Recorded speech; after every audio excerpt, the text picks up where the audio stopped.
Is it recording too? Oh, Hey, Mitch, where are you, man? Man, I'm on the beach house. I'm Tell in a us, very nice home. what's the Florida. significance of in person? And what Uh, have you been up to in the significance of in person?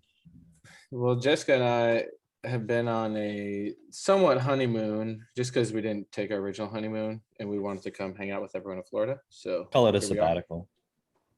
You should just Sabbatical? say sabbatical. It sounds like you're like, A yeah. sabbatical where I That's work what like pretty much every day, so tech entrepreneurs do. They go on sabbaticals.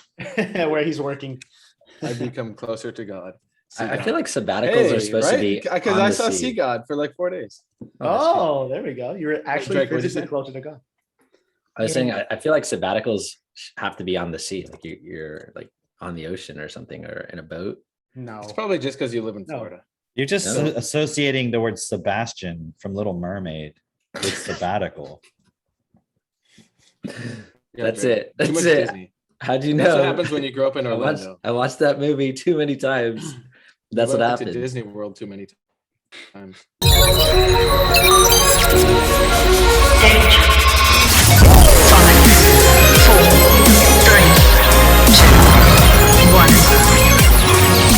Welcome to Self-Perfected.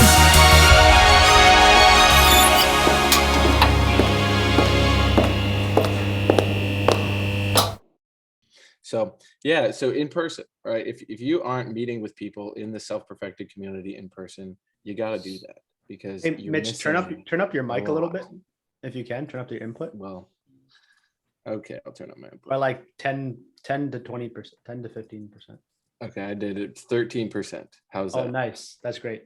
Spot on. Okay, great. Wow. So yeah, I mean, we hung out with Owen and Chantel in Miami for a few days. That was awesome. Just again, like I've had so many Zoom calls with them. I mean, we met in person multiple times, but to now hang out again in a new unit of time, now that they're engaged, now that they're crushing it, they moved to Miami now, they got to host us. That was so much fun. Got to go out to dinner, ate some ceviche with some lobster in it. That was like baller AF. That was so good. So you can't do that on Zoom either. I can't even eat ceviche in Minnesota. And then we drove to Orlando. That was so cool. So we stayed with Asif, got to see Drake pretty much every day and night, and the Sea God. Ate some waffles with the Sea God. That was pretty epic. Not We the just sea went god, deep. just sea god. Oh yeah. God just of Sea God. God of Sea. Graced you with my presence. Also, Yeah, that I was got great. everyone to type 222 in the chat if they're here. So we have a Ooh. couple people typing 2222. Shout out the 2222s. So yeah, I think what was really profound was the other day me and Jess were having some conversation that was just like what we would see as like a normal conversation. We were just like planning out the day, but then the way that Jess and we were getting like hyper logical about it. It was just kind of funny. It was like the way that we were talking to each other. And then like Melat and Christine were like, hey, do you guys always just talk like that? Like, what if you just did this? It was so subtle. What were you like talking in binary? But or something? it basically non-binary. I don't even know what that means. Yeah. So as in, I don't know what non-binary means, but so anyway, it was pretty interesting because then we got to be exposed. It was like we could see our blind spot as a couple. That like we both are so dang logical that sometimes we miss just like I'll miss certain things that Jess is expressing and vice versa. And so it's really cool. So that turned into, we were going to go mini golf. And then it turned into like this 2-hour conversation where Asif was just like helping us realize this stuff about our lives. And all. It was just amazing. I was like, wow. Dude, that was actually, good. I just want to mention that was so epic. And this has happened multiple times with like different techno distributors. Is like we're planning to go do this fun thing because that's what people do when they're together. We go do stuff, right, and play together. I was gonna dominate mini golf. Like you said, you're gonna dominate me on the basketball court, huh? Wait, did it happen? What happened? Yeah, For like half the game, I was dominated. That's true. Good job. Good You job. know, it's the funniest thing. Me and Mitch, it's really funny because he's really competitive, and I was like, you know, fuck it, I'm gonna rise up. I'm gonna push myself out of my comfort zone and be like, you know, fuck you, Mitch. I'm gonna crush you. You know, like and play it. And it was so funny because we're like, let's play a basketball game till 11, right? In And the middle of the day. In What time did you start Orlando, though? It was hot. I don't know. It was like 2 p.m. It was freaking Damn, that's a brutal. until long 11 game. points. 11 Oh. points. Yeah. So game was to 11, counting by 1. But Mitch, you get the joke of like he's saying till 11, like, oh, what time do you guys Don't start? the explain game? him. Don't explain it to him. No, it's good. That was not that funny. Yeah, it wasn't. He tried that. What? That was not a criteria for me saying it. Okay. That's Cameron not- has explained multiple That's times in not the part past. of my. Yeah, multiple times in the past. He says, I just make jokes and eventually 1 out of the 100 land and then I'm funny. People just remember the funny ones and they're like, "Wow, you're really funny." And I'm like, Exactly. it's like I'm like the Michael Jordan of comedy. Because you take so many shots. Yeah. That's so I get funny. it. But I'm not the Michael Jordan of vaccines. Not yet. That was a good one. That was a good one. That was really good. Yeah. You getting there. Yeah, so it was just really funny, that basketball experience, because I was like, hey, like after the first point, like it took us like 5 minutes plus. It was like to 4 get- minutes of Yeah, like to get, like- hardcore playing. Like we were going hard and we could not score on each other. So it was still 0-0. And then after we scored 1 point, I was like, Mitch, like, what do you think about like instead of playing till 11? Like, I think we're like not fit for this. Let's just play till 7. He's like, come on, I was dude. like offended. I was like, Asif, come on, we're playing to 11. Yeah, I was like, dude, like we're not going to be able to make it till 11. He's like, okay, like yeah, all right, cool. Yeah, we'll do 7. And then like by the time it was like 2-2, which took like another 5 minutes, I was like, we're out of breath and shit. We're like, you want some water? Yeah, yeah. You want some water? I was like, what do you think of like maybe playing till like, hey man, are you open to like just playing till 5? He's like, yeah, let's play till 5. It was really Yeah, it was funny. pretty epic though. Because then we went Yeah. swimming after, and then Asif had all these cool realizations, which I'm sure you can share. But you know, like he learned how to swim. And it was amazing. That was actually one fun point, but it was really like one thing that Mitch was really sharing with me was the value of like unplugging just regularly, just a little unplug, but how it really opens up your mind rather than just becoming habitual and stuck in patterns. Like in by unplugging, I mean like intentionally unplugging, where you're like, Like- okay, I did my Like unplugging your work phone before you get in the pool. exactly, like make sure you unplug it so that you can unplugging move around the with your phone. hair dryer when Yeah. the sink is running, What do you mean by You have it intentionally on the unplugging? like that. Like actually, actually. like actually, Like if I unplug my microphone right now and Was that Exactly. intentional? that was I don't know. intentional. Maybe it was an Okay. accident. So like when, for example, right, with me and Asif, I know we both go very hardcore in building the business. And like Sundays, for example, we're on calls like half the day. And like throughout the week, we're like supporting people and go, always doing stuff. And then it's like at nighttime, let's say after you eat dinner or something, or even when you're eating dinner, like, are we able to intentionally like put the phone away and like be present with our wives? Or like intentionally like, okay, I'm not gonna be working now, in the way of like checking texts and shit like that. Because what I've noticed happens with me is because I have been programmed from a young age to like just be like a workaholic, because my dad like worked all the time. It's like at nighttime, sometimes I'll keep working like 7 to 9, because I'm like, oh, there's this thing I want to like work on, or I want to read about something, do that. But then other times it's like I'm just intentional about what activity I do. So for example, I was telling Asif, like, hey, do you have one day a week, like a Sunday or whatever, where you at least take some time off to just go do something totally different? Because I know at the end of the day, you're still going to be thinking about the business, but it's like you're in a new frame of mind. It's very different thinking about the business when you're sitting there typing messages to your team, or you're on a Zoom call, or you're going and doing a presentation. That's very different than if you're swimming in the pool thinking about, how could I better like make some videos to like share with people, or like how could I plan the next clubhouse? It's just like a different physical setting.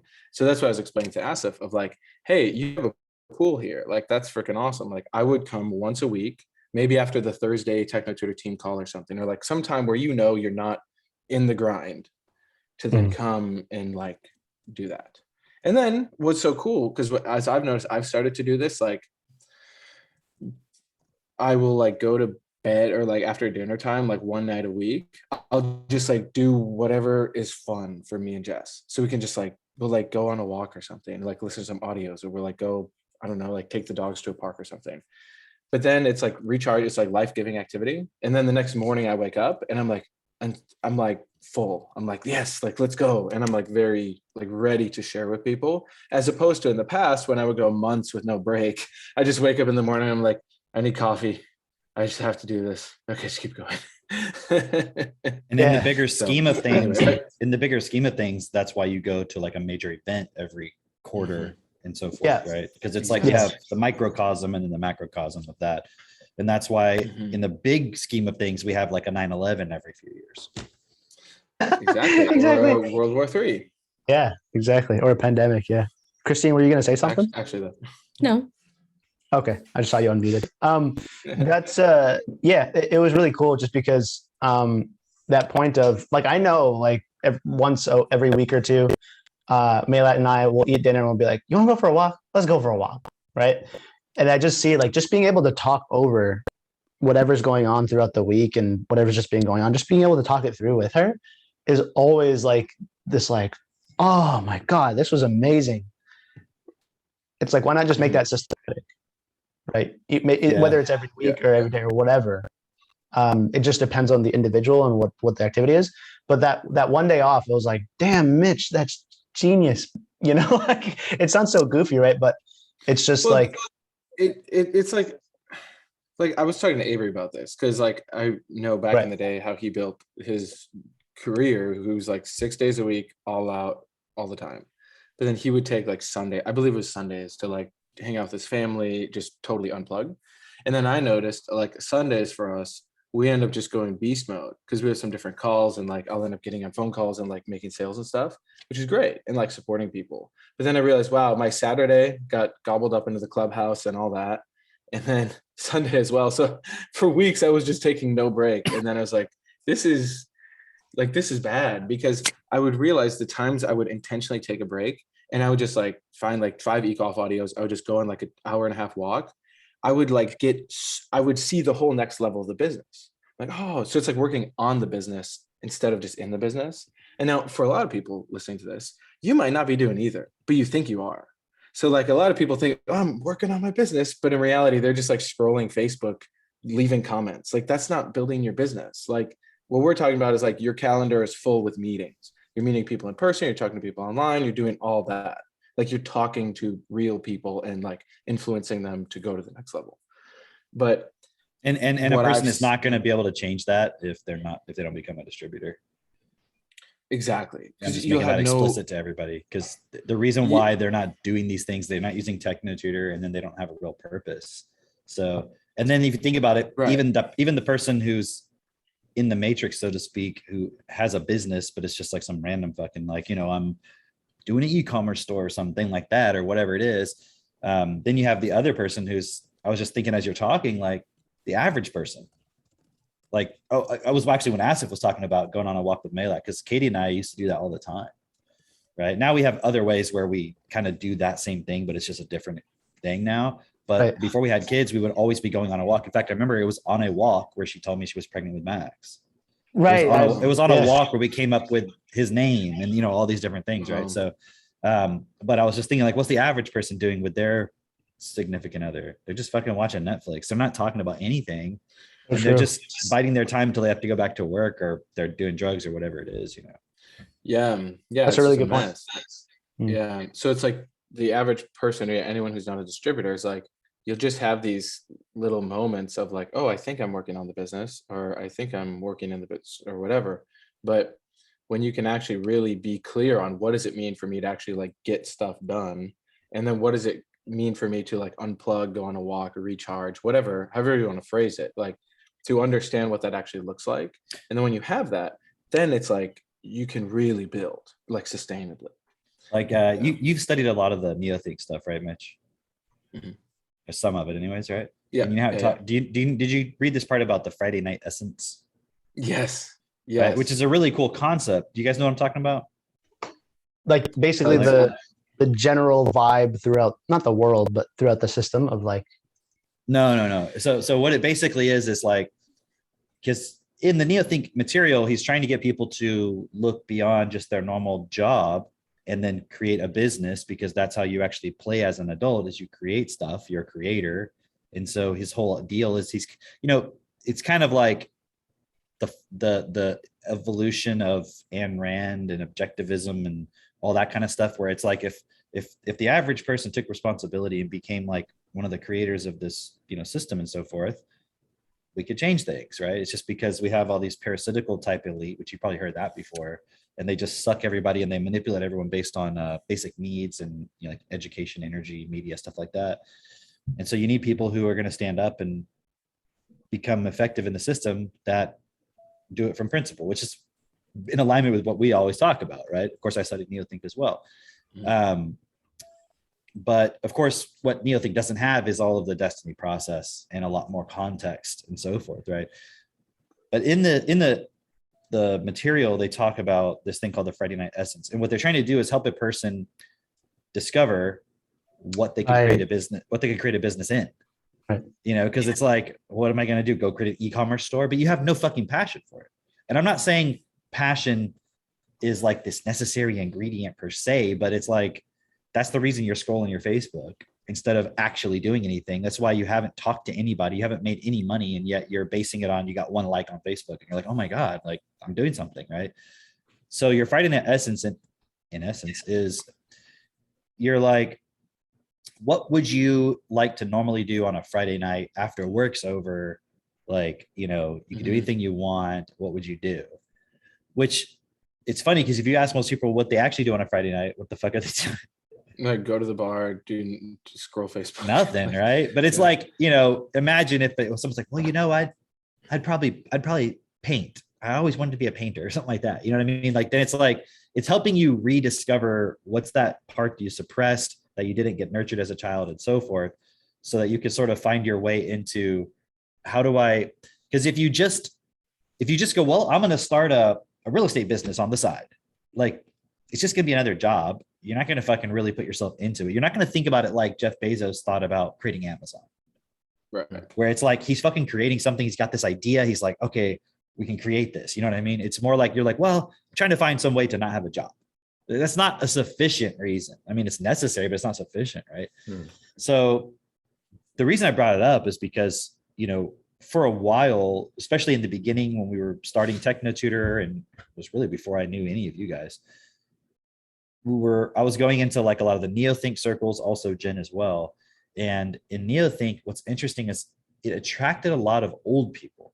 And I'm not saying that in a disparaging way. It's just, that's who it attracted. And maybe it's not just that it attracted it. Maybe it's like, that's who they targeted, in the sense of like, that's who they marketed to, because it was all done based on like direct mail marketing. So maybe that's why you got that part. But also, older people are more likely to have been searching, whereas young people, they're probably not going to be necessarily searching in the same sense, like looking for deeper meaning. So anyways, the problem with that though, obviously, is you get a lot of people who are no longer teachable. They think they're teachable and they act like they're teachable, but they're not teachable actually. Like in reality, they can actually learn. And so what I came across was a lot of people who would be like, I'm working on my Friday night essence tonight. And they put a picture of like a little painting they did. I'm like, it's totally missing the fucking point. You know what I'm saying? It's like, that's totally missing the point. The point is not to have a Friday night essence and you just pursue that on Friday nights. It's like, you totally didn't process what was the point of it. Right. And I remember one time, another concept in neothink, this is funny. Like, there's this concept called God man.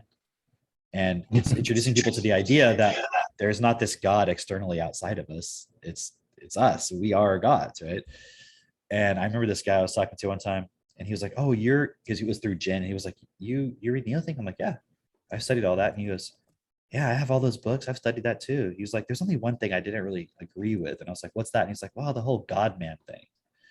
I'm like, dude, that's the fucking point, man. What are you talking about? He's like, I mean, we're not God. Like, God is out there and he's above us. And I'm like, what the fuck?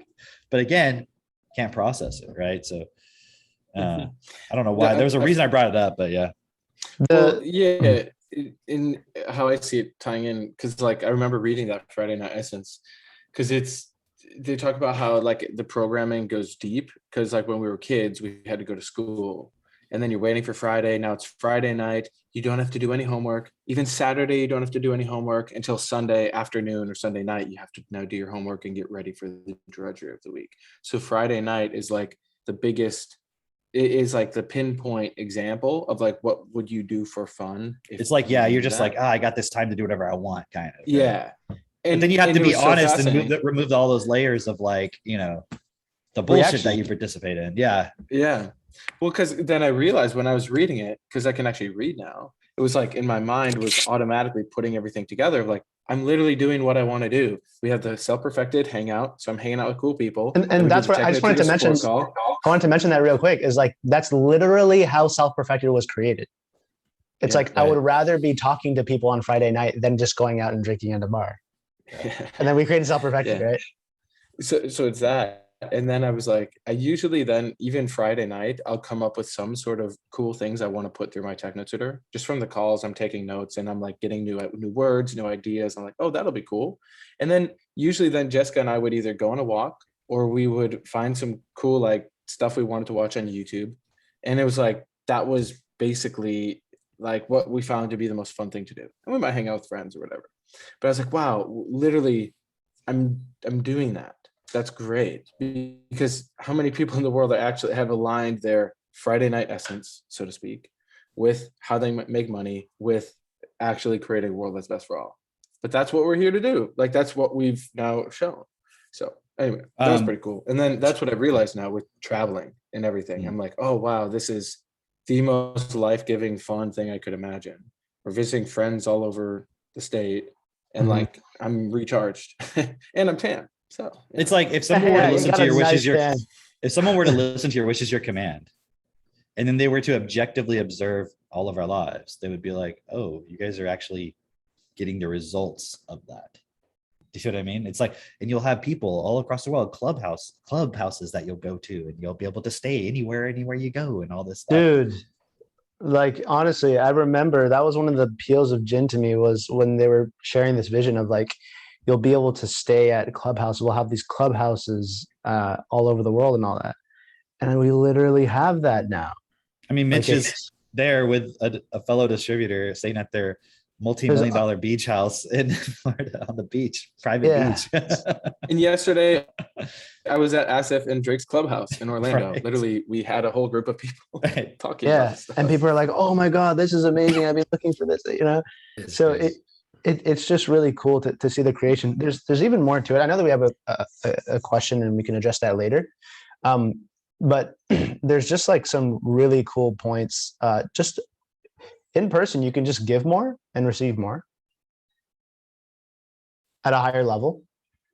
And so it was cool because as Mitch was sharing with me, like these really like the business patterns, because of his vocabulary and his ability to communicate his programming, like what may come naturally for him and what he sees value in, he can communicate the thing that comes naturally to him and the value that comes with it, about why I would want to do it, because he understands selling, right? And then I'm like, oh, dude, I totally should come to the pool once a week. Because he says, hey, if I was here, I would totally come to the pool once a week. I was like, I don't really care. But I'm like, if Mitch is saying I value that, like I value Mitch because he's in my circle, right?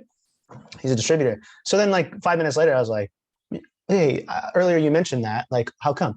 And then he started explaining all this context about being able to support your body and being able to get out of like the habitual thing that you're always just doing and you're in the business all the time, and being able to just expand that and just let it go and just enjoy yourself and move your body in a way that you never have before. It just gets you firing totally differently and expands your awareness about what's going on in your life, and just seeing it from a different perspective, all these points. I was like, dude, what day am I scheduling this shit? I was like, okay, cool. Right.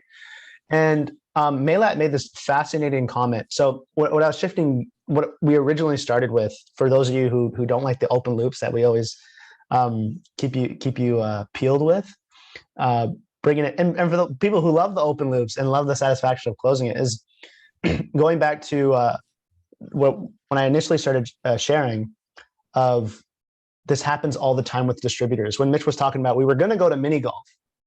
That's what we do. You're going to plan a day. We're going to go to the mini golf and the mall and spend there like was a whole apparently day. gators at the mini golf, and I really wanted to feed the gators and pet one. Yeah, I'm not kidding. And that was going to be like a 5-hour day kind of thing. But what became more important was our personal process and us supporting each other in our personal process. So we ended up talking about like, and it was super valuable for everybody. Me, Christine, Maylat, Jess, Mitch, like all of us, because we were discussing these points, right? And it just went so well because everybody there is super teachable. We want the quote unquote criticism. We want the feedback about how we can improve. So it's like a real spirit of harmony. Go ahead. Well, and just on that, like, because some people might hear that, oh, you guys were discussing your personal process. Cool. It's like, no, like actually what came from that was I realized, for example, like a way in which I look at my life and business, as well as how I look at my relationship with Jess. I had my priorities just a little bit out of order, but because now I'm more clear on that, I'm like, oh, wow, this now is going to affect every single day of my life moving forward. How I can just, it's like I'm more clear on where I need to focus. So it's not like, oh, good job, you're discussing some stuff. It's like, no, like I'm actually now changing how I participate with my wife, and that's going to influence our future children and every single thing that I do. Because again, we're here not just to talk about shit. Like, yes, we talk, it's great. But then you change and then you do things differently. So yeah. That's a really good distinction, because at the clubhouse, we talk about some points that we realized, right? But that was like, because you're with people you trust, other distributors that you know have the same principles, the same why, the level of depth that you can get to with one another is extraordinary. It's never been experienced before. So I just remember all of us being like, afterwards, some people went to go do their techno tutor and process the points and really anchor it in, and had another call or whatever. And I just remember the comments being like, well, this was way more fucking productive than mini golf. And it was just such a cool point, because I know everybody there obviously was like, wow, this was, I'll use the word fun just because of the equivalent of mini golf, but it's just like the value that we got out of this versus being able to go have fun. It's like tremendously more valuable. So that was really significant. But here's what Maylat pointed out. Okay. And this was fascinating. And I'll leave that as an open loop. Let's handle a question, because I could really see that this third part is going to take the rest of the meeting. There's a question. Cameron, you want to read that question? It says, is there a purpose to life? If yes, how do we find it? I can give my take unless somebody else wants to. Yeah, go for it. Okay, I'll jump in. I'll dive in on this one.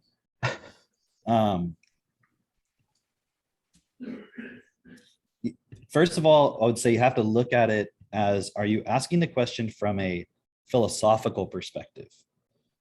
Like you're looking for a profound answer that feels really good inside of you and it's really interesting and deep and meaningful and all this kind of stuff, or you actually want to know the answer. And then if you say, well, no, I really want to know the answer, well, let's actually let him answer. Does he want to know the answer for real, or does he just want to know, like, so it feels good and all of that? Maybe he's probably watching. So Christine, Yeah, wait a minute. In the comment. Right. So it'll take at least 12 seconds. So somebody, but you can answer for yourself, right? Like somebody would say, obviously, well, no, I really want to know. Like, I really do. Okay. Well, then I would ask, why? Why do you want to know? Right. And I'll tell you for myself, the reason I wanted to know when I was younger was because I thought my life wasn't that great. It's just, like it was mostly a lot of anxiety, stress, uncomfortable discomfort kind of type of stuff, some fun things here and there, but mostly, not, I just had this feeling like there should be more, like something's not right. Something's missing, and a lot of people have that. It's not like I'm unique in that. So I'm assuming that's where the question's coming from. like if it's just like, oh, I want to be a philosopher and I am discussing the meaning of life, and it's this abstract stuff, I'm not interested in that. I don't think none of you guys.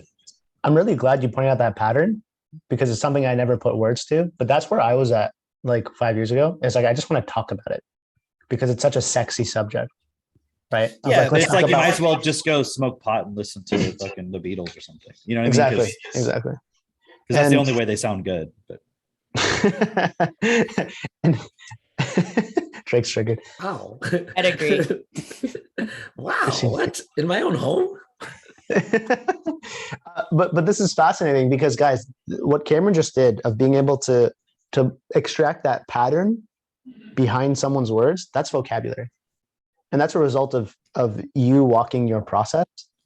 That is your ability to do that. Is like, what's behind the why. It's the why. The how is the words, but it's understanding is getting the intended meaning of the word.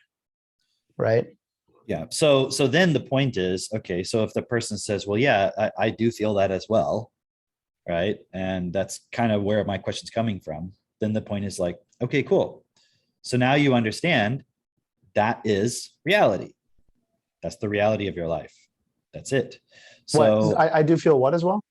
Like that sort of just apathy, maybe existential angst, maybe like fear, anxiety, whatever it is. So that basic point, which you normally suppress with drugs, you suppress it with porn, meditation, going to the club, listening to gurus, whatever the fuck it is you're doing, watching Adult Swim.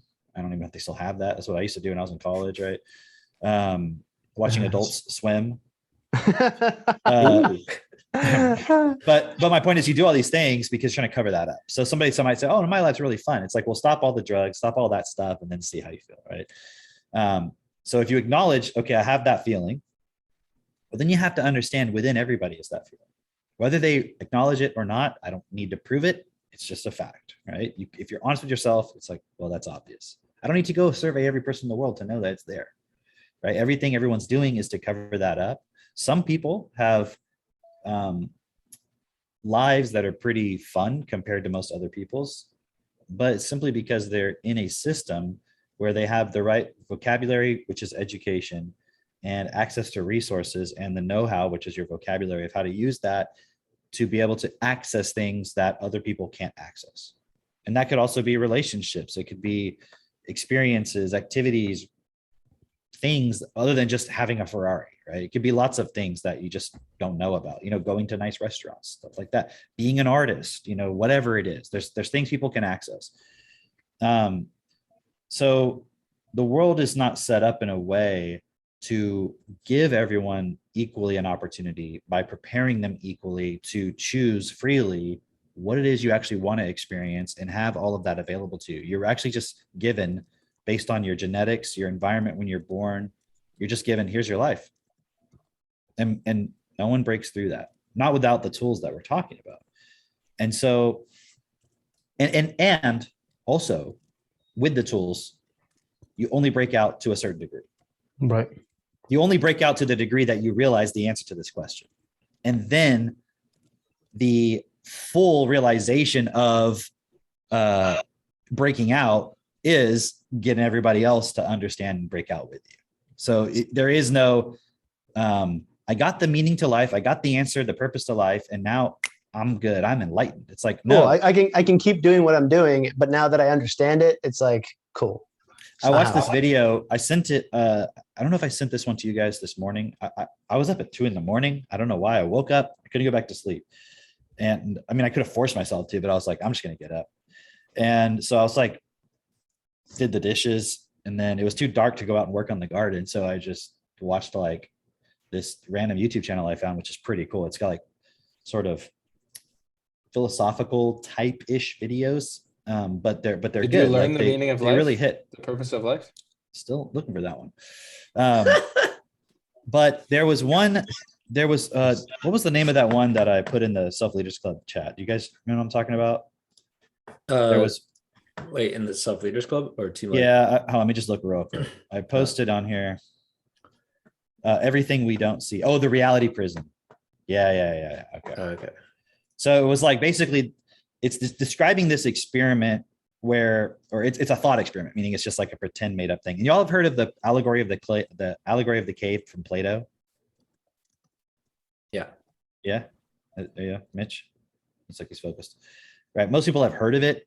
I don't know who's actually read it, but unless you know ancient Greek, you probably haven't actually read the real thing. But a lot of people have heard of this allegory, right? This one is kind of like that. It's very similar, but it's these people. They're descendants of humans that were captured by aliens, and then it's the offspring of those people, and they're raised in an environment where it's like 360 all around them video screens that's like high def, and it's like always playing images that are like just nothing in particular, just weird random imagery and stuff like that. And everything is taken care of. Like they have this mist that goes everywhere, the floor that magically like removes all waste, and it sprays stuff that like gives you nutrients to your body and moisture and everything. So literally you don't have to fight for survival, nothing, but you're totally controlled in terms of your perception.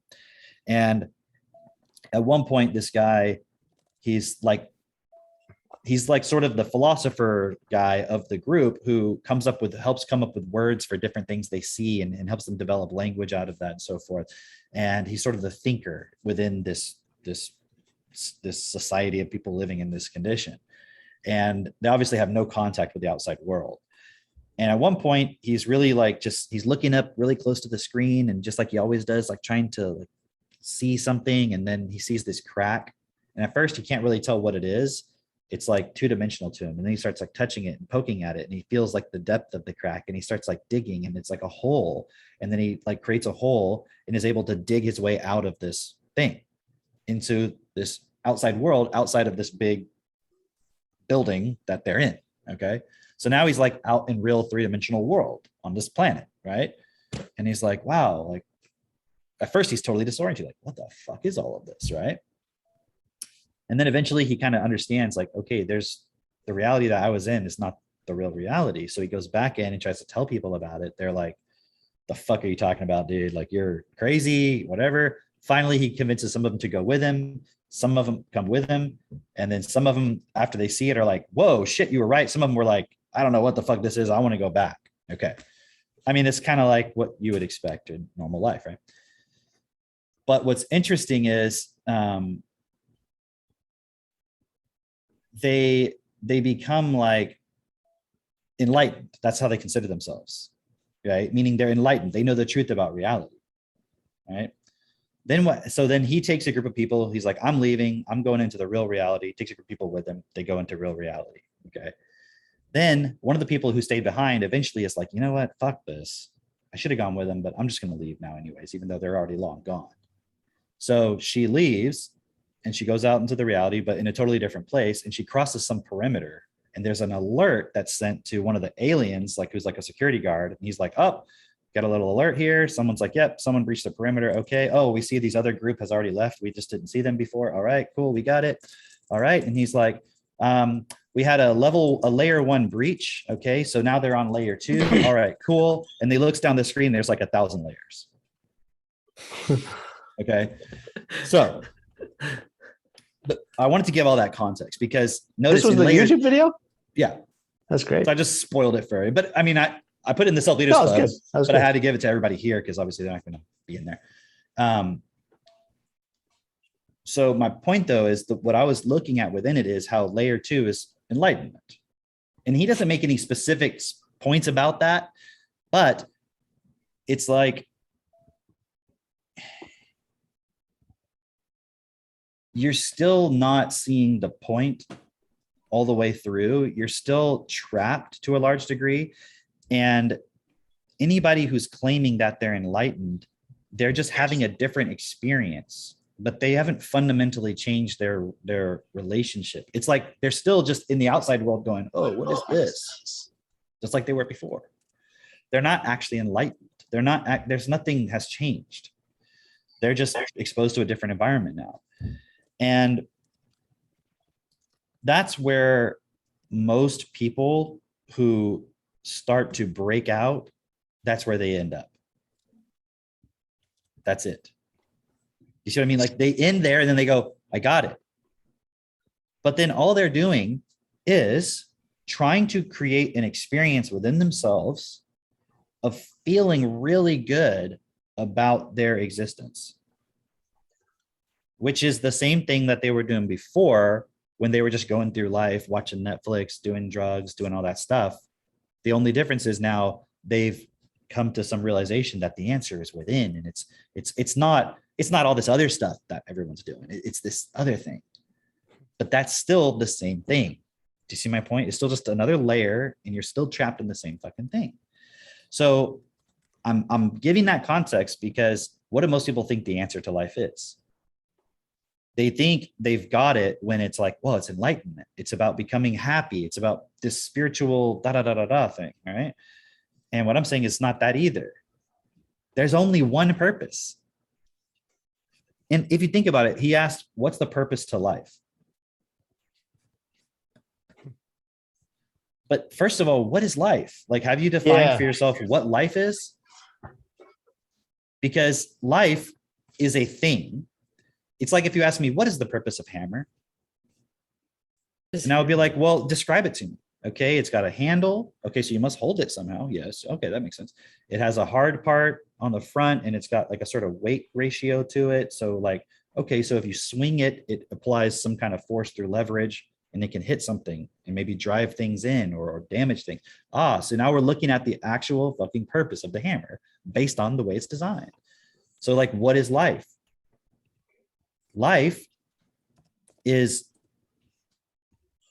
it's a principle that doesn't see limit as a problem, as a given. It doesn't see any problem with doing what's best. It always wants to do what's best. It's always doing what's best. It's always looking to expand in that context.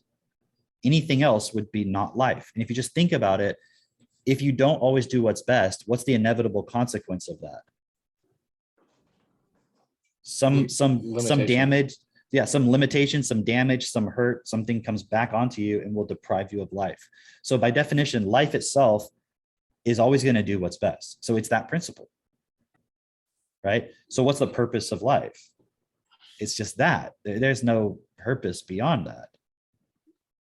It is that thing in itself that's always going for what is best, expanding beyond whatever seems like is a limit on that, and has no excuse, and is the thing that allows everything to exist. It is existence. It's everything. And then everything else is some kind of diminishment of that, some sort of not recognizing that point within ourselves or in each other. And then it's a diminishment of that, and it's fear. So you have life and you have fear, and that's really it. And fear, obviously, there's a lot of things that come from that. So when you look at what is the purpose of life, now look at it from the perspective of, okay, look at the system that we live in, which is a physical system that we've created. But then there's also like trees, and there's physical systems outside of what we as human beings consciously in this life created. But there's a physical system, and then there's our economic systems, monetary, education, political, societal systems that literally would not exist without human beings. And that it's the nature of the way we participate in them based on how we perceive our relationship to them that makes them the way they are and continues to recreate them as they are. If you are looking at it through the lens of what life really is, which is what I just described, then you will admit, when you're honest with yourself, hey, it's not seeing that life in everything, in everybody, the system that we have. It's not recognizing that. It's not supporting that. It's treating some as better than others, more valuable. It's treating some animals, some plants, some human beings as more valuable or less, and then giving, it's like, imagine you're the president of a country, and then imagine the poorest, most drugged out loser person in that country. And you might say, but that president's so much more valuable. But imagine if the president, for some reason, they're whatever you want to call it, whatever you understand at this point, their mind, their consciousness, their soul, their being, whatever you want to call it, gets swapped out with that person. So now they're just suddenly experiencing themselves as the other person. Don't you think that person's going to be like, dude, no, I'm just as valuable as I was before. Yeah. Like, it wasn't my position that made me valuable. It's me. It's who I am that makes me valuable. I definitely want, I wish I had fixed this fucking situation because I wouldn't be in this fucking situation. If I had taken that role seriously and thought about this guy equal to me, then I wouldn't be in this fucking situation. And look at how many people percentage wise in this reality that we're in have really cool lives versus the percentage of people who don't, who just mostly have all that fear, anxiety, etc. Right? So to get to my point, the purpose of life, again, not from an abstract philosophical point, the purpose of life, which is that point within you, which is here to create, the purpose of it is to change the system so that it's best for everybody. That's it. What else could there be? You say, well, I'm to be happy and all this other stuff. That's not life. None of that stuff is life. That's you reacting to a situation. Like if you were Bill Gates, you wouldn't be thinking that. I mean, yes, you would to a certain degree, but I'm saying compared to what you know, like you wouldn't. You know what I'm saying? Like if you were break that down. Well, like what is it that the person thinks is going to give them all this happiness? Like, well, if I had all this money and I could do all these things, like all the stuff that Bill Gates has. Like name one thing he doesn't. Well, he's not married anymore, but obviously he's also got problems. I understand that. He's also has his own. He's not. He actually is in that equal to everybody. But that's my point. Yeah. So even the fact that he has all of this and is not going to be ultimately happy, but from the perspective of his experience of life on Earth, would you rather have the riches or not? And then why would anybody just say no? What would be the point of that? Like, oh, I don't need it. Like, they're not being honest with themselves, right? Think about it. Like, how can you be happy knowing that there's one child suffering? I'm not saying you can't have moments where you're like enjoying a dinner or time with friends and you can experience happiness in a moment. But I'm saying, like, how can you, like, why should you deserve happiness? Well, we currently have a system that is systematically like I had this conversation with somebody on Facebook the other day. In a sense. Right? It was actually somebody we met at the gin event. Ironically, they were like, I saw them at the event and they were like, hey, this thing you said to me many years ago, you were so right about it and I didn't listen to you. And then they're still not listening. Like, it's funny. But anyways, I like somebody who was it? It was Megan, I think. Megan. She posted something about happiness doesn't solve problems. Did y'all see this? All right, it said happiness doesn't solve problems. And this guy's response was, I'm paraphrasing, but I'm going to get the essence of it, was, well, I don't remember exactly the first thing he said, but the gist of the whole point he was making was like, well, it doesn't hurt you if you, no, he didn't say it's not hurt. He's saying, if you're not happy, then he said, yes, I agree. Being happy doesn't solve the big problems like poverty, war, things like that. But if you're happy at a personal level, what's wrong with that? And no, he said, if you're happy at a personal level, what problem is there to be solved? That's what he said. Oh, well, that's okay. Different. So, but think about that. Okay. So he's saying, yes, he recognized happiness does not solve the big problems. War, you being happy doesn't solve that, which is cool. But then he said, but on a personal level, if you're happy, what problem is there to be solved? And here's the problem is like, you're not happy on a personal level.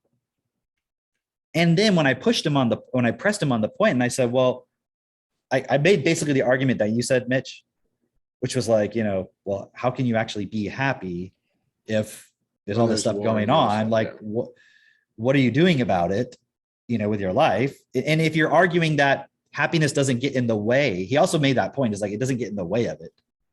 Right. So you can when you become happy, then you can go and you can solve these problems. Because if you're not happy, you're not going to be able to do that. That was part of the argument he was making in like the comments. Right. So all of that together. And then I was like, well, at the end of the whole point, I was like, well, what are you doing? I don't like, he's like, well, I said, I don't see any evidence of you actually standing up and doing anything to solve these problems. And he was like, well,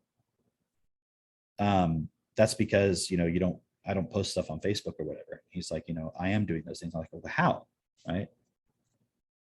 And oh no, actually, I'm realizing I got out of order, but a point he made right before that, which is what spurred that point. He said, he was right now. Oh, I said like, I said like, what are you specifically focusing on? He said, right now, I'm creating my life the way I want it. That's what he said. Okay. And he also had made a point that when you realize happiness is not all the things people chase and all that stuff, it's a different thing, then it's like a total different type of happiness. So in this conversation, it's like he's not able to connect the dots of his own logic and see all of the things he's saying and how they all contradict each other. Meaning, what Megan said was happiness does not solve problems. And what I came in to respond back when he said his point was, if you're focusing on happiness, you're not solving the problems.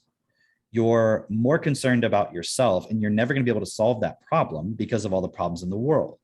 And his idea is that, well, no, if I'm not happy, I won't be able to solve those problems. And also happiness, there is no problem if you're happy, and I can also solve those problems. But right now I need to solve my problem of I'm not happy. And I'm doing that. And it's great. I'm discovering a whole new level of happiness. And I'm like, okay. But right now, in real time, there's a lot of fucking problems in the world. Yeah. Yeah. And it's escalating. It's getting worse. And look, this is something we didn't talk about totally yet. We talked a little bit about the whole Ukraine thing last time. But here's the bigger picture of this whole Ukraine thing. It's not about what's physically happening in the Ukraine because nobody knows. Nobody knows. The level of deep fake, the level of this is what actually happened, but it was reported this other way and everybody spread it. And now by the time you get to what really happened, no one cares anymore because they're on to the next thing. And so the narrative is being created by the hot takes. And when the truth comes out, it's already the next hot take. So you're like, whatever. So it's like this narrative is constantly being built right here and it's being dismantled over here. And like, oh no, look, this is what it actually is. Yeah, but hold on, I'm over here. I'm looking at this one. Look, there's a new piece of information. Oh, look. Oh, and you're still holding up this picture that if you were to take all those pieces apart, investigate them and see what they really look like, it's a totally different picture. But you're still imagining this picture over here and you're like, I don't have time for that. There's a new piece. Look. Oh, look. And it's like, that's not what's happening. That's what the media is creating. It's artificial. It's virtual reality. It's not real. There's elements and pieces of things that are happening, but it's all being skewed and it's being shaped. It's shaping your perception a certain way. And my point is this. Why does this matter? Because we are moving to the next point in the plan, which is to get everybody sucked into the metaverse with digital IDs, with no freedom of speech, with no freedom of thought, with no freedom of movement, with no freedom of ownership, with no freedom whatsoever, to be perfect slaves where they can never get out. This has been the plan since day one of human history. So what is your purpose? Your purpose is to wake up and then take responsibility for waking everybody else up and not just telling them about it, because telling them about it is not waking up. And actually, let's just not even use the word wake up. It's not about waking up. Wake up is first step. Wake up, you wake up in the morning, right? But then what do you have to do? You have to go to work. So the work is the real point. It's the points with yourself. It's removing beliefs. It's the first point for this person who asked the question, and for anybody else who's having a similar question, the first point that for you to do is to dismantle the idea that there's some purpose to life that's based on your happiness. And here's the cool thing.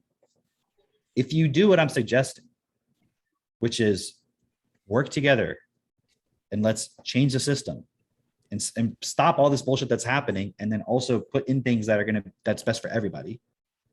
Take all the context of what I said, you'll be happy while you do all of that stuff. You'll get levels of happiness momentarily here and there that are in sometimes just as good or many times way better than you would ever have with thinking there's some other purpose.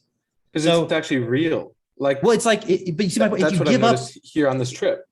Yeah, Mhm. Go ahead. Well, just like that's what I've seen on this trip, because I've been on plenty of vacations before. I've traveled around the world. I've had tons of happiness, right? Chasing feelings, as opposed to this trip. I'm like, holy shit, this is amazing. Yeah, I'm not happy all day long, or Jess and I are in traffic going from one place to another. I'm like, but who is this ever? what it is. But then, Yeah. And so But imagine when I if you're do- thinking the problem I need to solve is I need to be happy all the time at all moments. And it's like, Right. well, You're okay, let me fucked. ask you a question, Mitch. What would prevent you from being able to be happy every second, every moment? Just like you're not happy every second, every moment right now, Well- meaning feeling great all the time. What is it that's preventing that? Right. Well, one, there's two ways to get this happiness all the time, air quotes. One is we actually solve all these issues and we create a world that's best for everyone, where everyone at least has their basic needs met and has a basic education, so we can communicate as equals. That's one. Here's another way that you can have a fake happiness is you plug into the metaverse, you get a chip in your brain, they can mine your data, and then they know how to make your dopamine go off all day long until you become completely enslaved to that shit. Right. So hold on. Okay. people- This is a really important point that you just connected here. Because what I was really the question I was trying to lead was the reason why you're not happy all the time every day is because you got shit you have to do. Like you have to fucking sit in traffic. I mean, you can't prevent that always. You have to go take a shit. You have to like make your food. Yeah. There's going to be things you're doing where you're not bliss all the time. And someone said, well, I can be a Buddhist and Zen and I can be in Zen every second of the day. And it's like, no, you can't. You can't even focus on your breathing for like 20 minutes before you thinking about something else. Like that's not realistic. You're trying to achieve something that's not real because you have a real problem that you think if I achieve this, it solves this problem. And what I'm saying is there's a way for us to be basically happy all the time, which is called having everything you need. When you have everything you need, and that's why I'm saying the people who are like the elite, their lives they're more happy actually, because they have more of what they need. And also one of those needs is to be creative. And they're doing things that are creative compared to what the average person is doing, which is just taking the reality that's given to them. So you can't solve the problem within yourself and say happiness is an inside job.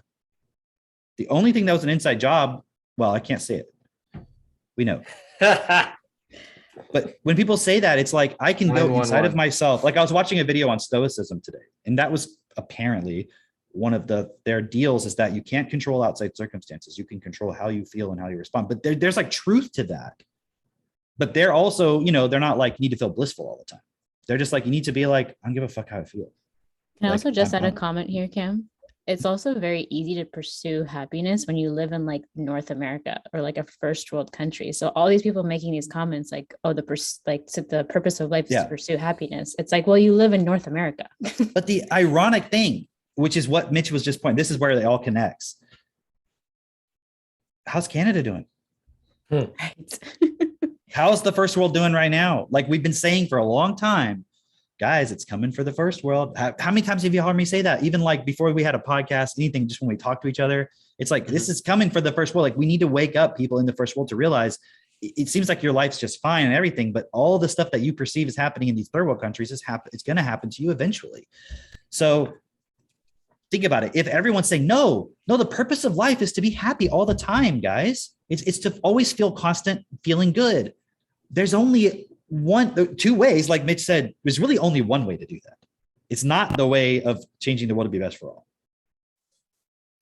Because it's an unrealistic thing. Mhm. It's like saying, I want to be having an orgasm all the time. True. That's 100%. I mean, do you? Yeah. I think so. Seems like a lot of work. But do you see my point? It's like There's got to be a consequence to that. and anyways, even if it were possible, have anybody ever done ecstasy? You don't have to say, but hypothetically, you would experience like, hey man, I don't have any stress. This feels great. It's like it's a very like natural feeling. It's like, oh, this is what it would feel like if I didn't have to ever worry about going to work or anything. I just feel like it's amazing just doing stuff. Like that's how you should feel all the time. And that's how generally I feel with my life day to day because I have a real purpose. But sometimes shit happens and I'm like, fuck, I have to deal with this. And it doesn't feel good. But because I have purpose and principles, I do what's best in that, even when I'm not feeling, I don't immediately go, oh no, I need to be feeling good right now. I'm going to avoid this and I'm going to go do something that feels good. Like, no. I'm going to solve this problem because this is the thing that's making me feel bad. So what's the big fucking thing making everybody feel bad right now? Oh, fucked system. Well, but specifically, I mean. Like, think about it. Not everyone For has 2 years, everybody was like, pandemic, coronavirus, we're all, and then suddenly, what are we talking about pandemic? Dude, guys, it's World War III right now. It's World War III. We're doing World War III. It's like crazy. Like Ukraine and Russia, and I got to push this thing on us. And you're like, you forgot your mask. Like, oh yeah, that's right. I forgot. Oh, sorry. Oops. Like, oh, I didn't even think about that. But like yesterday, they were like, if you don't wear a mask, you're killing everybody. You know what I'm saying? Like it's like suddenly, whoop, I'm over here focused on World War III now. Like it's the most important thing.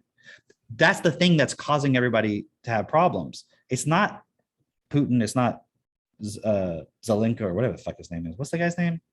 Zelensky. Yeah. It's not him. It's not Biden. It's not any of those people. It's the total system going, we need you to suffer. We want you to feel bad. So you will buy our shit. So that you'll be like, this reality sucks. Let me get a virtual headset. Let me get the dopamine hits. Let me just give you my body. You just give me the dopamine hits. You do whatever you want with my body. If you need a battery, spray mist on your body. Hey, I got a battery for you. Just hook me up and spray me. Golden shower me. Golden shower. The full context is you cannot feel happy always when you live in a world that is designed to make you feel unhappy. Right. And unless you're developing relationships that stand by real purpose and real principles that are actually supporting you to work through your mental disorder of always trying to search for happiness, because yes, always trying to search for happiness, not realizing that it's something that you have to physically create, is a mental disorder. But physically create considering everyone's happiness.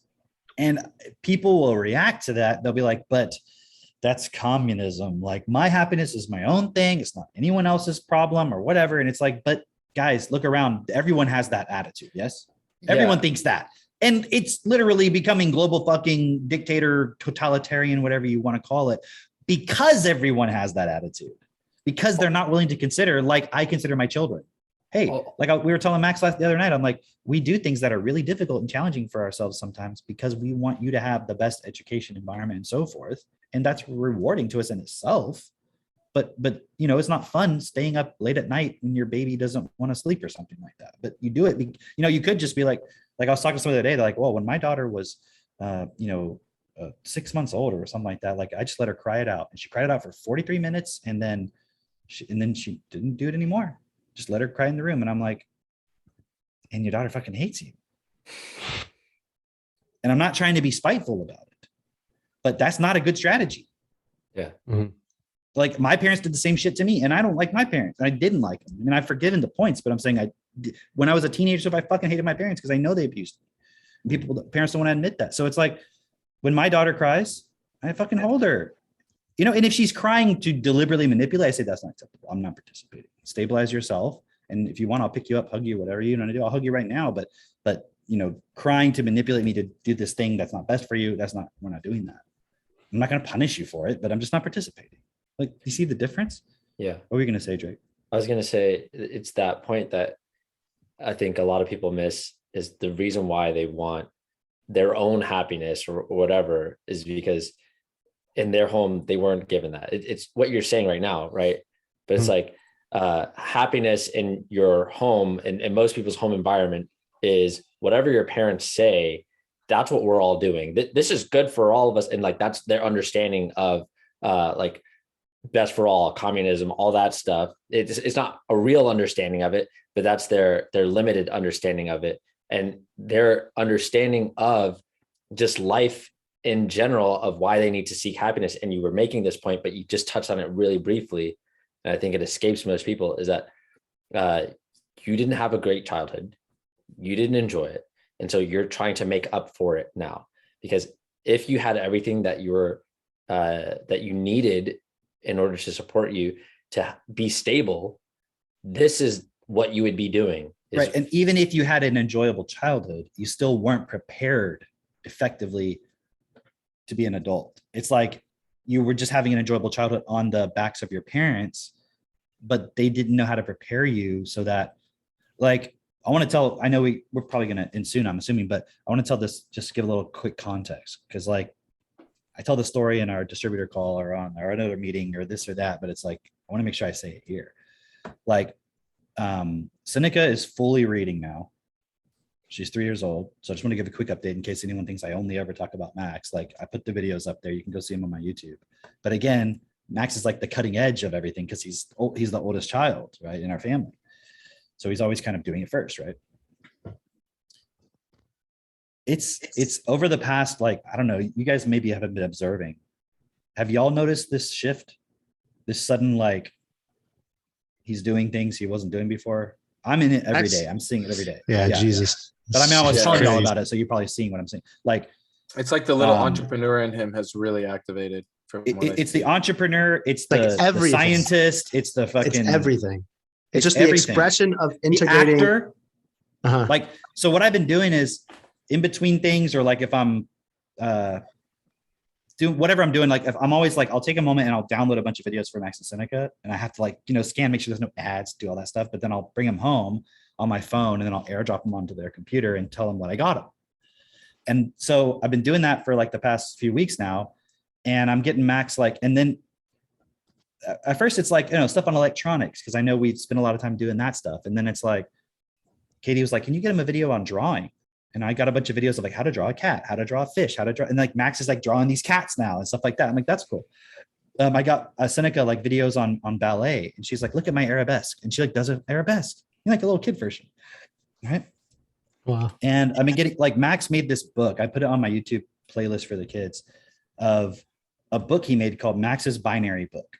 And it's got all this binary written out in it. And then it's got all these logic gates. And then he's got truth tables to give the correct values that the logic gates will give based on certain inputs. Now, I'm not going to give all the full context. It'll take too long. Somebody can go watch the video, right? But the point is, like, this is, I sent it to somebody who has already techno-tutored their distributor, actually, but they're kind of in the computer world. They're in like IT and computers. So they know about computers. And they were like, because they hadn't seen it yet. And I sent to them, and then I saw them post it later on Facebook, and they're like, this 5-year-old is literally a genius. And so it's not like oh, that's cute, that's clever. It's like, guys, he's literally a genius. Literally. We had some people come over yesterday who are sort of outside of our, let's say, our community, right? Who they live here in town, but we were kind of inviting them over and everything. And they were bringing by some food that they had made us, you know, from when Katie was pregnant and all that, or, you know, when she gave birth. And there was like 2 teenage girls that came with them, right? It's like a daughter and her friend, right? And I was talking with the husband and wife, and then I went and I looked in the dining room, and here's Max sitting here, and he's got all those circuits and like electronic components, and he's got the 2 teenage girls standing here, and he's like, you see, everything is made of atoms, and everything, the walls, your shirt, everything is made of atoms. And see, this is called a resistor, and a resistor has atoms in it. And when electrons try to pass through this, it generates heat, and that restricts the flow of the electricity. And that's what a resistor. Okay, and now we have a capacitor, and he's like, and these girls are just like watching him, right? Because and like, apparently the dad had told the girls, like, when they came over, like, you know, you'll get to meet Max. He's this 5-year-old, and he's like really smart, like really smart. And they're like, yeah, how smart can a 5-year-old be? How old were the girls? I don't know, like 14, 15, something like that. Very typical teenage girls, right? And they're kind of like more like quiet, you know, quiet type. And then Max is like, you know, hey, because I was like, you know, maybe you want to play a game or something with them, because I'm just telling you, I'm reading their body language. They probably don't particularly care about, they don't want to hear you just go on and on about these things, right? So I'm kind of also trying to consider them, you know what I mean? And I was like, maybe you want to play a game with them? Like, you could play Sushi Go or one of those games we have. And Max was like, oh, I know a game we could play. It's called Cash Flow. So he goes and he gets out Cash Flow, and he's giving them the cards. And I'm like, okay, let me help, because I know he's going to like just, and they're not going to be able to figure it out because they have no context. So I have to give all the context of and then like we're playing Cash Flow, and then I leave, and they're just like paying Cash Flow together. And Max is like, oh, here's a good stock. This is a good price to buy at. Okay, I'm going to buy 1,000 shares. And like, and then he sells it later for like, and he makes like $5,000 profit, you know, like. That's awesome. That's so awesome. It's like all these little points adding up And why did I bring this up? There was a specific reason why I wanted to go into this point. But it's like, I'll just wrap it up. We started with being prepared. Like your parents. Oh, thank you. Yes, you. that was the point. That was my point. Yeah, but that was what I was going to get to.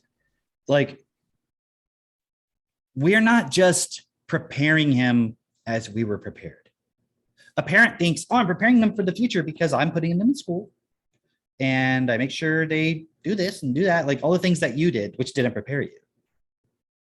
And, you know, I was looking at this point either this morning or last night of like the sort of boomer generation, right? And apparently it's like the most prosperous generation that's ever existed, right? And they all have all these retirement funds and they've got all this money in the stock market, right? They didn't have a lot of debt. They all got to go to university and get nice jobs and get their retirement packages and all that stuff, right? But where did they make all of their retirement money? Is stock market, right? And all of that whole corporate world that has, if you take millennials and Generation Z, so like their progeny, right? It's taken them and it's put them in total debt. And these people, these kids, young adults are going to own nothing, literally, not just because it's the World Economic Forum, because they literally can't. They have no concept of any of it. And what's fascinating about it is, if you think about it, you have these boomers, right? They went into the corporate fucking system, right? And they said, just make us happy. We're going to put our trust in you. Here's all our money. Put it in the stock market. Just give us money when we retire. And they participated in that system. They helped build it. And what was the result of all of that for them personally? Think about it for a moment. They took their kids to Disney. They bought a McDonald's. They fucking shopped at Costco. They just consumed all the bullshit that the system gave back to them. And as a result, and they listened to all the fucking media and everything, and they believed it. As a result, they're fucking unhealthy. They don't know how to grow their own food. They're just total fucking in the system, totally dependent upon it. And now they're all fucking sick and unhealthy and shit. And they're like, oh, the doctor said I have high blood pressure. I better take this thing. And then, oh, my doctor says that high blood pressure is having a side effect. I need to take this thing and this thing and this thing. And then and they're giving the vaccines to all their kids because they don't even question it. They never got any of that shit. And then their kids are getting sick and like everybody's getting so fucking sick and immune depressed. And then what happens? Some virus comes along and it's like, oh guys, this is really bad if you're immune compromised. Like we need to.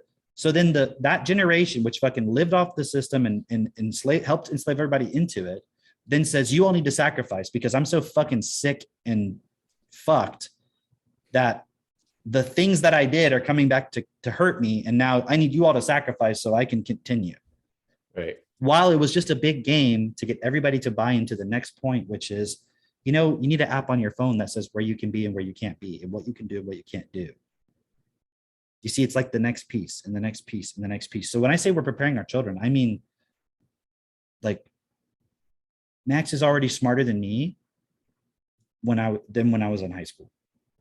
He's already smarter than me, and I was pretty smart. Like from the objective, the way people think about people being smart, like he's way smarter. And it's like when he starts to get exposed to like how you can actually do things, because he's like trying to figure out how to make a business right now. He's like, and those people came over and I was like, I want to show him TechnoTutor. We need to really sit down with them. And he goes, well, that book? I say, yeah. He goes, I could do it with them. The proof book. He's like, I could show it to him. I was like, really? You want to do it? He's like, yeah, I could show it to him. So he's like, how can I could. Oh, and I remember what's interesting is when those people came over last night, then when the girls came out of the car, the two teenage girls, he immediately is like walking with them. And like, I'm hearing him, like he's walking with them and I'm walking with the other people. And I can hear him going, well, you see, so TechnoTutor is it's like technology and it use it to learn words. Okay. And you type the words in and it puts it into your memory. So now you can learn more effectively. He's like selling them, like, he doesn't even tell them what TechnoTutor, they probably don't know what it is. You know what I mean? Like, but he's like, okay, so TechnoTutor, because I had told him when they came over, I was like, these are the people we want to support to get TechnoTutor. So you can support with that. Right? You can talk to him about it. So he's like, okay, all right, so they're here. Okay, all right, let me go talk to him right now because that's my job now. That's what I'm talking here. I need to do that because he's like, I want to create money. He's like, and he told me the other day he created a $1 quintillion bill. He put all the zeros. He missed one zeros, right? I had to look up like what is a quintillion to see and like count it to see like did he actually? It was like one off. I think it's just a mistake. And he was like, He's like, when I'm in government, this is going to be the money, and there's not going to be any war. Right? I love it. Wow. So preparing him, like, think about it. What would the real elite do? How would they prepare their children? Mhm. They'd make them smart as hell, understand business from a young age, want to create stuff, have no fear. Like, literally, we are giving our child the most elite education you can possibly give them. That's what people can do when they get techno tutor, if they just listen to what we're saying and use it. And that's what you guys are doing for your kids. Well, as you're having kids, obviously. So the thing to really bring it all together is, how are you going to do that if you're not building a business? How are you going to build a business if you weren't programmed to build a business? If you haven't already built a multi-million-dollar business, in your early 20s, you don't have the programming. That may be a harsh thing to consider, but I'm sharing that from my own experience. Like, I know what I had to walk through to get a little bit of success.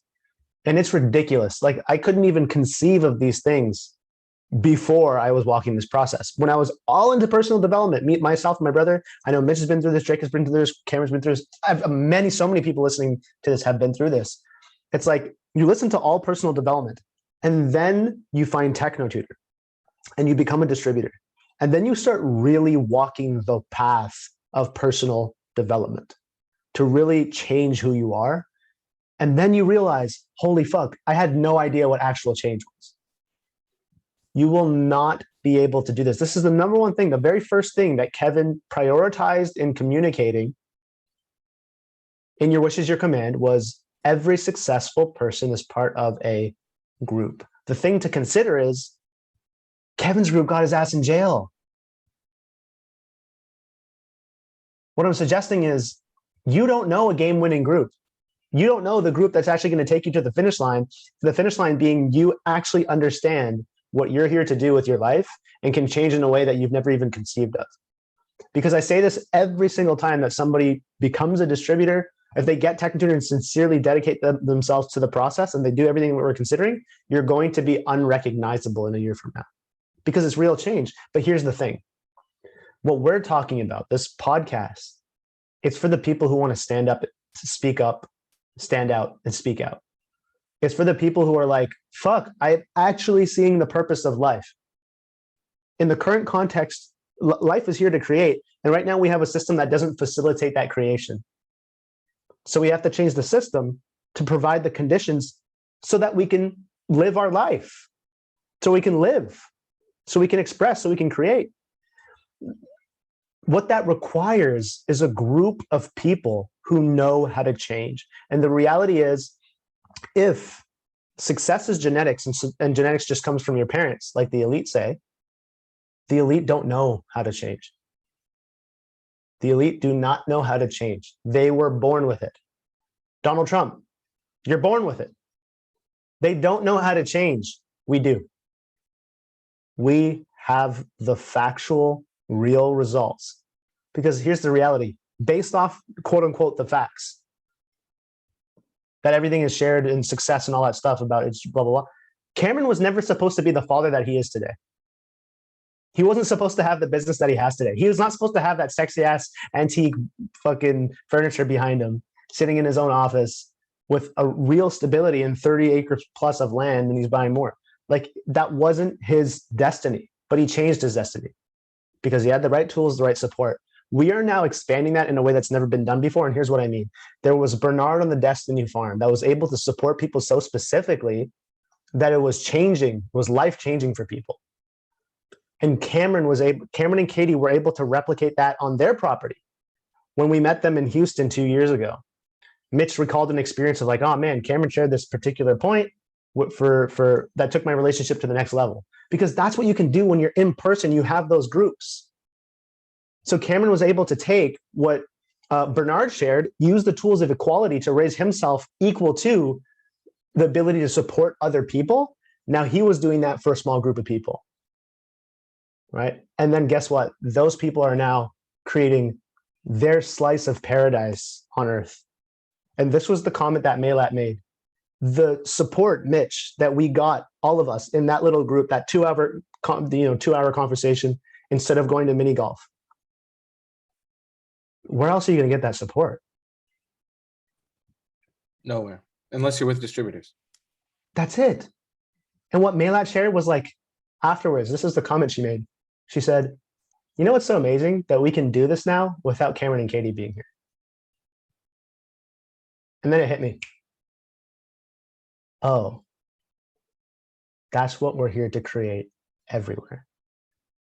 We're here to create the society of people. Because Mitch, Dylan, he's a brand new distributor. He was hanging out with us for the first time. And at the end of the day, I said, have you ever had an experience like this before? He's like, no. Just spending the day with us, right? He slept over, came to the clubhouse, chatted with us afterwards. It's like, he knows his life has changed. Like he's going down a different path. And that opportunity lies for any individual who is willing to put back into question everything they have accepted and take themselves to the next level.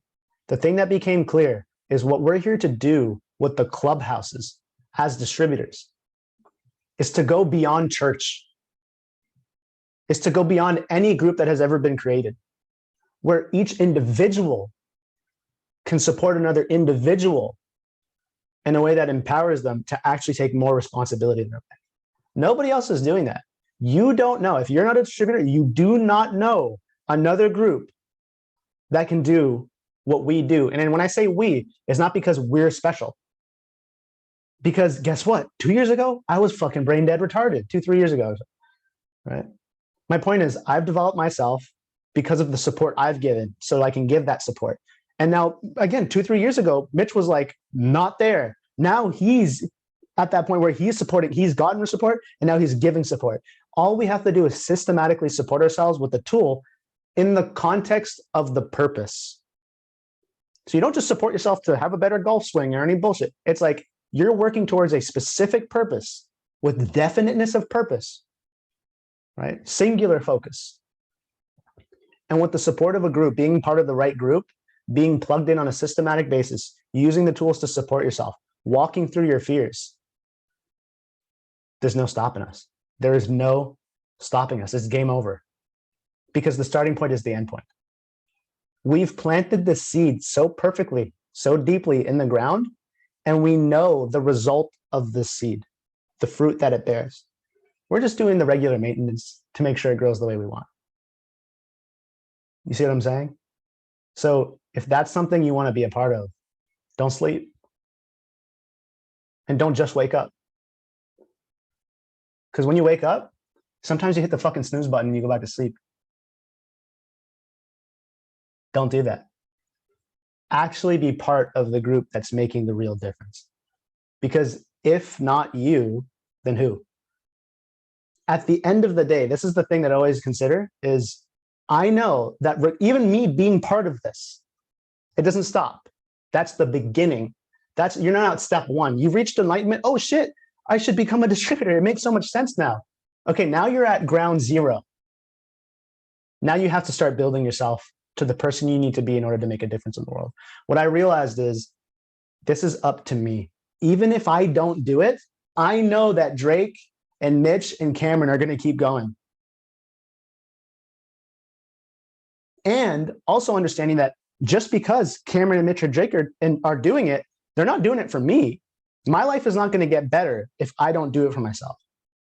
So when you listen to this, remember, yes, we are pushing forward no matter what, but I'm talking about for your life. Do it for yourself. So join the meetings, Friday meetings, the Self-Perfected Hangout. People really liked Kian. He led the Self-Perfected Hangout plus the Tech-N-Tutor support call afterwards, and people really liked the Tech-N-Tutor support call afterwards. So if you're not on those, definitely get on those. The Self-Perfected parenting calls, those are, they just keep getting better. They just keep getting more and more in depth. So if you guys aren't in that and you're looking for a relationship perspective, parenting perspective, like that is the group to be in. The Self Leaders Club, the women's group, we have all the support necessary. All you have to do is plug in now. Anything else, guys? That was beautifully said. It. That's it. Well Yep. said. Cool. All right. See you later, everybody. See you on the Friday call, everyone. Ciao. All right.